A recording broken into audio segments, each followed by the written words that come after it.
সে কি লজ্জা, একটু ছুঁয়ে দিলেই হলো। অমনি মূর্ছা যায়, ভেঙে পড়ে যেন। নতুন বউয়ের মতো গুটিয়ে নেয় নিজেকে। এজন্য গাছটির নাম লজ্জাবতী। ছোটরা তো বটেই, বড়রাও এর পাশ দিয়ে হেঁটে যাওয়ার সময় আলতো করে ছুঁয়ে দেন। এরপর শুধু তাকিয়ে থাকার কাজ। হ্যাঁ, চোখের সামনেই লাজে মরে লজ্জাবতী। কয়েক সেকেন্ডের মধ্যে মোটামুটি মাটির সঙ্গে মিশে যায়। অদ্ভুত রোমান্টিক লজ্জাবতী একসময় সারা দেশে দেখা যেত, এখন দুর্লভ। লজ্জাবতীর ইংরেজি নাম মিমোসা। কাকতালীয়ভাবে হলেও সত্য যে মিমোসা মেয়েদের নাম। কেউ ভাবতেই পারেন লজ্জাবতী এ কারণেই মেয়েদের মতো লাজুক স্বভাবের। আসলে গাছের এটি বৈশিষ্ট্য। লজ্জাবতী গুল্ম জাতীয় উদ্ভিদ, স্পর্শকাতর লতা বিশেষ। লজ্জাবতী গাছের পাতা ছুঁয়ে দিলেই পাতা সংকুচিত করে ফেলে, নিচের দিকে নুয়ে পড়ে। এর মানে কি? তাহলে কি এ গাছেরও অনুভূতি আছে? বিখ্যাত বাঙালি বিজ্ঞানী জগদীশচন্দ্র বসু মনে করতেন গাছেরও অনুভূতি রয়েছে।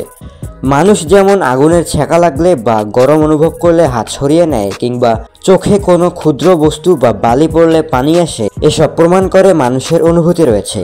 জগদীশচন্দ্র বসু মনে করতেন গাছেরও অনুভূতি রয়েছে। গাছের অনুভূতি প্রমাণ করার জন্য তিনি ক্রেস্কোগ্রাফ নামের একটি যন্ত্র তৈরি করেন, যা দিয়ে গাছের অতি সূক্ষ্ম বৃদ্ধি থেকে শুরু করে নড়াচড়ার সবকিছুই বোঝা যেত। তিনি যন্ত্রটিতে একটা গাছকে বেঁধে তার পাতায় বিষাক্ত ব্রোমাইড দ্রবণ ঢেলে দেন। এতে দেখা যায় যন্ত্রটির কাঁটা নড়তে শুরু করেছে, অনেকটাই জ্যান্ত প্রাণীকে যন্ত্রণা দিলে কষ্টে যেমন কাতরায় ঠিক তেমন করে। এর মাধ্যমে তিনি প্রমাণ করার চেষ্টা করেন গাছেরও অনুভূতি রয়েছে। তবে এখন জানা গেছে গাছের ভেতরে অনুভূতি তৈরি হওয়া বা জমা হওয়ার মতো সিস্টেম নেই। লজ্জাবতীর ছোট ছোট পাতাগুলো আলো পেলে খুলে যায়, অন্ধকারে বন্ধ হয়, স্পর্শ করলে গুটিয়ে যায়। লজ্জাবতী গাছের পাতা হঠাৎ স্পর্শ করলে একটা তড়িৎ প্রবাহ গাছের দেহে ছড়িয়ে পড়ে। অ্যাসিটাইল কোলিন নামের এক ধরনের রাসায়নিক পদার্থের মাধ্যমে এই তড়িৎ প্রবাহিত হয়। রাসায়নিক পদার্থটি খুব দ্রুত এক কোষ থেকে আরেক কোষে যেতে পারে। লজ্জাবতী গাছের দিকে ভালোভাবে লক্ষ্য করলে বোঝা যায় গাছের পাতার গোড়া একটু ফোলা।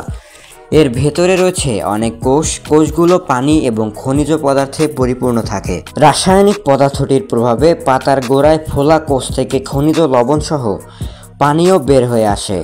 পানি বের হলে কোষগুলো চুপসে যায়। চুপসানো কোষে পানির চাপ কম থাকে, তাই লজ্জাবতী পাতার ডাঁটা বা কাণ্ড আর সোজা থাকতে পারে না, কাণ্ড নিচের দিকে নুয়ে পড়ে। লজ্জাবতীর যে পাতা স্পর্শ করা হয়, ব্যাপারটা শুধু তার মধ্যে দেখা যায় না, ধীরে ধীরে পাতাটার উপরে নিচে সব পাতায় ছড়িয়ে পড়ে এবং একইভাবে সব পাতা নুয়ে পড়ে। কাণ্ড পাতাগুলো শুধু নুয়ে পড়ে না, দুটো পাতার মধ্যবর্তী ফাঁকা স্থানও জোড়া লেগে বন্ধ হয়ে যায়। এরকম মজাদার ভিডিও পেতে আমার চ্যানেলটিকে সাবস্ক্রাইব করে রাখুন। দেখা হবে পরের ভিডিওতে। সবাই ভালো থাকবেন, সুস্থ থাকবেন। আল্লাহ হাফেজ।